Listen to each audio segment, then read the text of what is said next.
Something I've learned recently is that it is literally, basically, sort of, kinda, actually impossible to practice self-care without self-discipline. Hear me out. I feel like nowadays so many people use that term without actually knowing what it means and also how to go about practicing self-care. According to Google, self-care is the practice of taking action to improve or sustain one's own health. So for me, self-care is being in the presence of God daily, being in the Word of God daily. It's also, taking really good showers, smelling good, working out, journaling, and you have certain things that when you do them, you're improving your mental, physical, and spiritual health as well. Now, this is where self-discipline comes in. If you are actively working, or if you're a student like me at a really rigorous boarding school, it can sometimes be hard to actually practice self-care.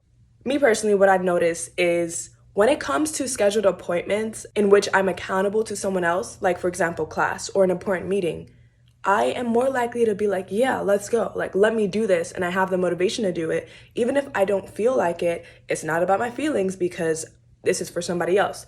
But why is it that sometimes when it comes to me, my health, my wealth, my whatever goodness, then all of a sudden it's about, I don't feel like it. It's about, I'll do this another time. At school, especially my junior year, I really struggled with knowing the things that I wanted to do for self-care, but always feeling like I don't have the time for it.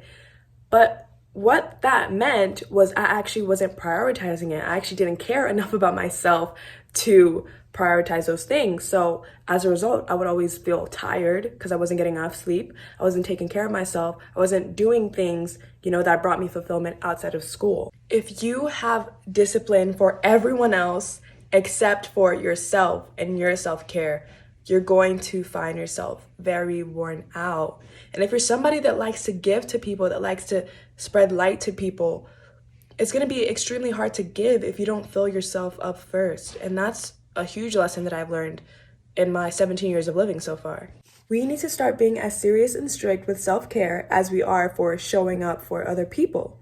It's not selfishness, it is self-love.